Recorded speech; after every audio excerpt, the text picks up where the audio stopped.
On to news overseas. Syrian President Bashar al-Assad's forces bombarded rebel-held suburbs of the capital Damascus today.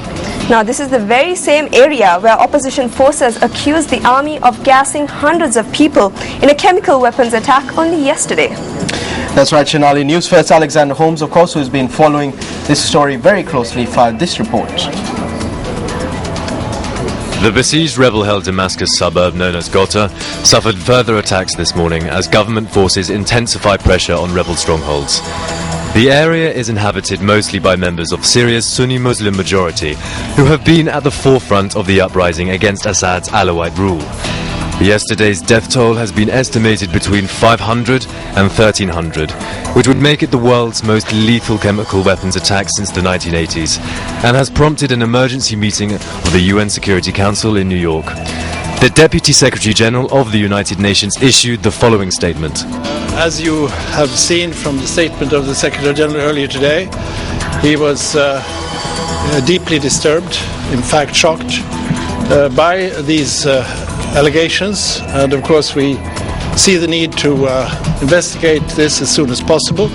Dr. Sellström and his team are in place in Damascus. We hope that they will be given access to the area by the government. Meanwhile, on Syrian state TV, the Syrian Information Minister, Omran Zoabi, flatly denied any government involvement in the attack. Everything that has been said is absurd, primitive, illogical and fabricated. What we say is what we mean. There is no use of chemical weapons at all, at least not by the Syrian army or the Syrian state, and it's easy to prove. Syria is not party to a number of international treaties that ban the use of chemical weapons. Western nations believe the Assad regime has built up a substantial and varied arsenal of such weaponry. Alexander Holmes, News First International Desk. We're now joined in the studio by Alex. Alex, thank you very much for joining us. Alex, I'd just like to ask you a couple of quick questions about the chemical weapons attack in Syria.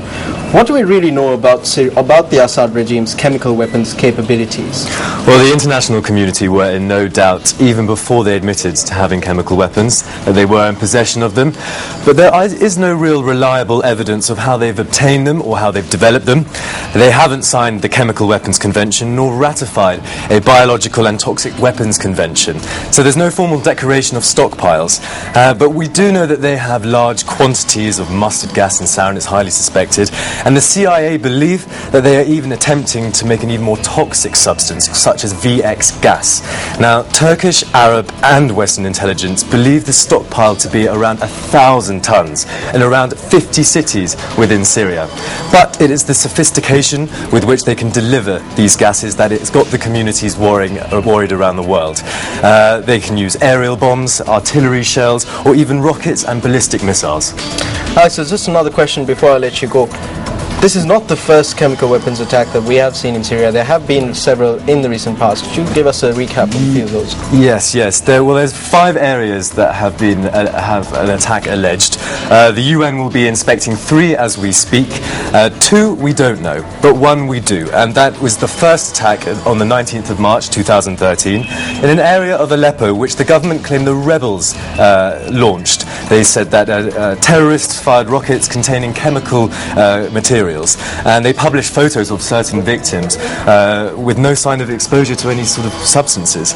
But on the same day, villages near Damascus, there were activist videos of victims with difficulty breathing, a semi-conscious man with fluid being removed from him, and there were 6 alleged dead there.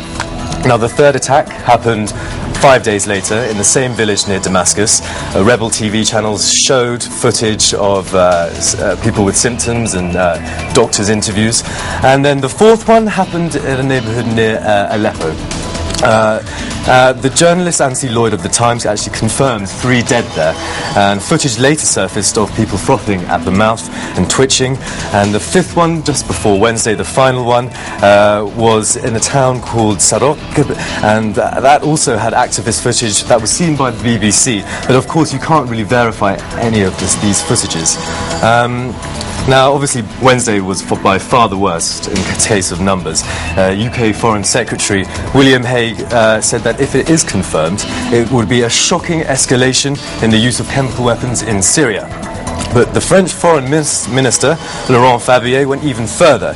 He said there must be a reaction of force, obviously not by troops on the ground, but still a reaction. And when he was pressed by the interviewer, he didn't rule out aerial military involvement. Well, thank you very much, Alexander Holmes. Alexander Holmes, of course, has been following the developments in Syria very closely. Moving on to some other international news, former Egyptian President Hosni Mubarak has been released from prison after appealing against his detention.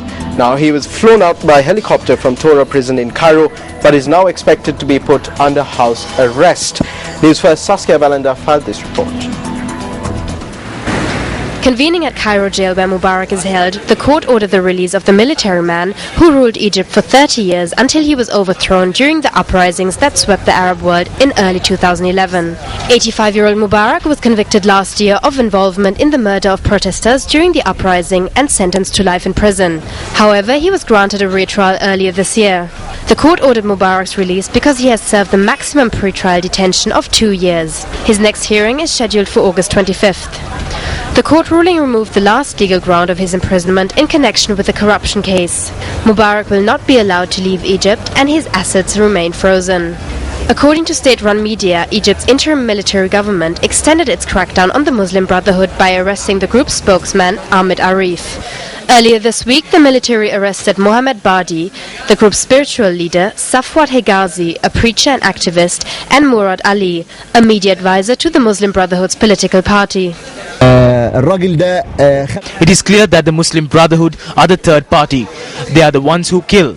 Yes, there was corruption during Hosni Mubarak's time, but it wasn't the extent as to what we see today. There is no such thing as for and against. This is merely a decision, not a ruling.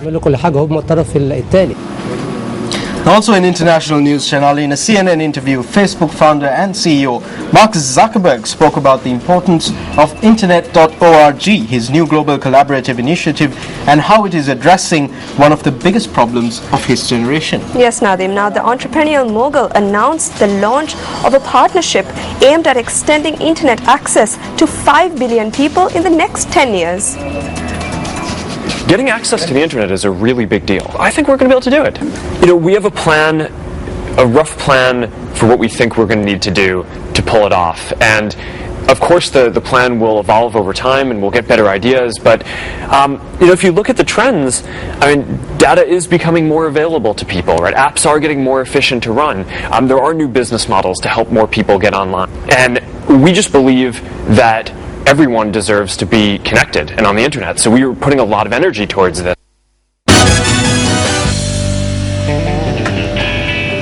We now have Sports Pet's first age, Aaron Rajaratnam, with us.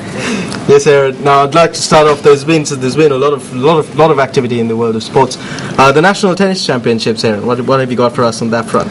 Well, National Tennis Championships are there later on, but first I had to mention some of the Sri Lankans have done really well at the second Asian Youth Games in Nanjing, China. Now, Ravishankar Akila Nadim has won Sri Lanka's first medal at these games. He competed in the boys' 110-meter hurdles. Ravishankar Akila clocked a time of 13.99 seconds to clinch second place in the men's 110-meter hurdles. His achievement is also his personal best timing in the discipline.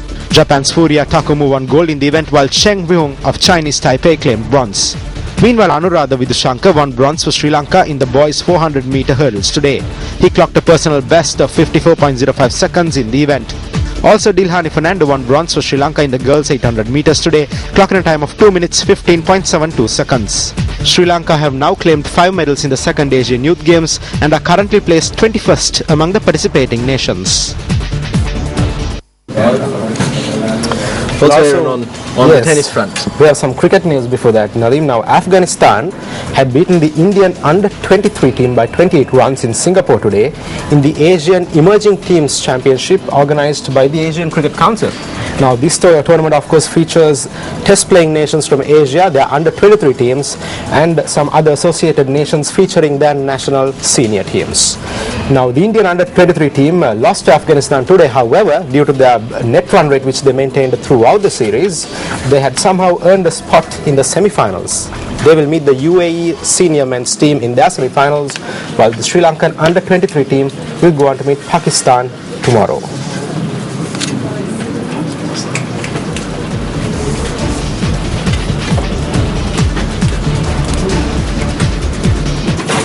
Well, also in the local arena, the semi-final encounters of the 98th National Tennis Championships was held today. The matches were played at the Sri Lanka Tennis Association courts in Colombo. Dinesh Kantan Thangaraja defeated Hira Ashik 6-2, 6-3, 6-2 in the men's singles semi-final. Sankathu Korla also sealed his spot in the men's final by defeating Amresh Jayavikrama. Meanwhile, Amrita Muthiah beat Theuni Devaraja 3-6, 6-4, 6-4 in the women's singles semi-final. Also, Roshenka Fernando advanced to the women's finals, defeating Kavinda De Silva 6-2, 6-2. Now in the summer's blockbuster cricket series, the Ashes is also currently underway. How's Australia doing? They're faring better? Well, they're doing pretty good now with today's day 2 of the 5th and final Ashes test. Now at the end of day 1, Australia had posted 307 runs for the loss of 4 wickets at the back of a brilliant century by Shane Watson. He actually made 176 runs. Now today's play was delayed slightly due to rain. But however, when the play resumed today, Peter Siddle was dismissed for 23 runs, while Brad Haddin made 30 runs. And also Australian all-rounder Steven Smith reached his maiden test century. Batting in their first innings, the visitors were 397 runs for the loss of 6 wickets at tea a short while ago. Rail staff are continuing to take the covers off and they'll make sure they do everything they can. On here on first innings. With no sun.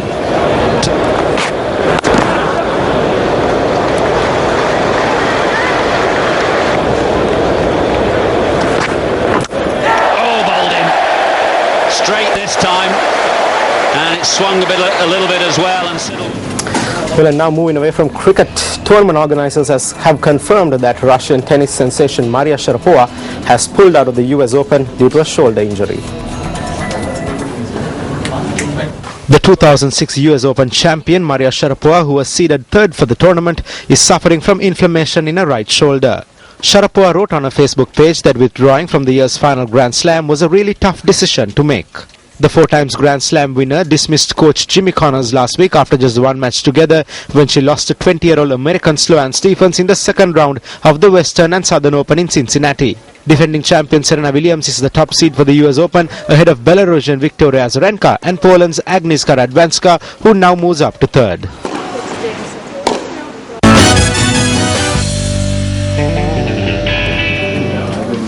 Before we leave you tonight, Shanali, are you a fan of the tango? Of course, who isn't? Well, you would love this. A record number of 556 tango dancing couples from around the globe have showed off their best moves at the qualifiers for the World Tango Championships in Buenos Aires, Argentina.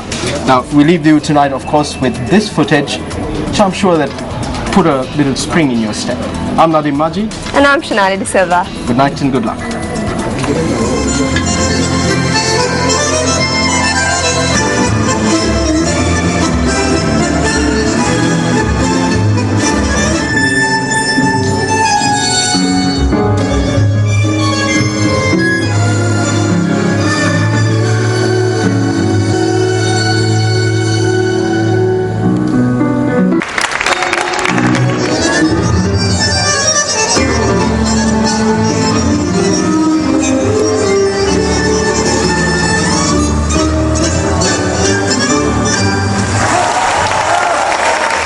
First at 9.